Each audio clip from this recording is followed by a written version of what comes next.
So, yung business demography ay yung job pricing at saka organizational discipline. So, pagsasamahin ko na yung tatlong term na yon. So, yung business demography is yung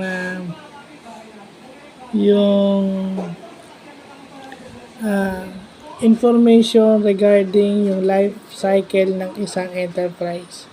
From birth of the enterprise to the death of the enterprise. Yun nagpapakita rin ng information ng kanilang yung ratio ng enterprise with respect to the business population. Basta yun yung business demography. At saka yung growth nila over time.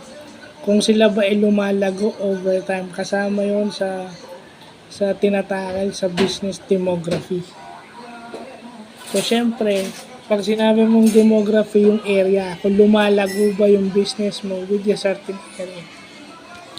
And then yung job pricing naman, yun yung dinedetermine yung pinaka the best pay for a certain job. Kumbaga, halimbawang nang gumagawa ka o nananahi ka ng ready to wear, ano yung best wage na pwedeng ibigay dun sa mga nananahi ng ready to wear na damit o ng RTW na damit. Yun yung job pricing. It's the process of determining the best pay possible dun sa mga gumagawa ng kagaya nun, nananahi ng RTW as an example. And then ito yung importante sa human resource, yung organizational discipline. Ito yung tinitake mo yung the best course for your business kahit na ayaw mo or again sa kagustuhan mo. Di ba? May mga empleyado na hindi pabor pero dahil yun yung best course of action para sa kumpanya, sumusunod sila dahil yun hindi lang makakabuti sa kanila pati sa kanilang mga kasama. No?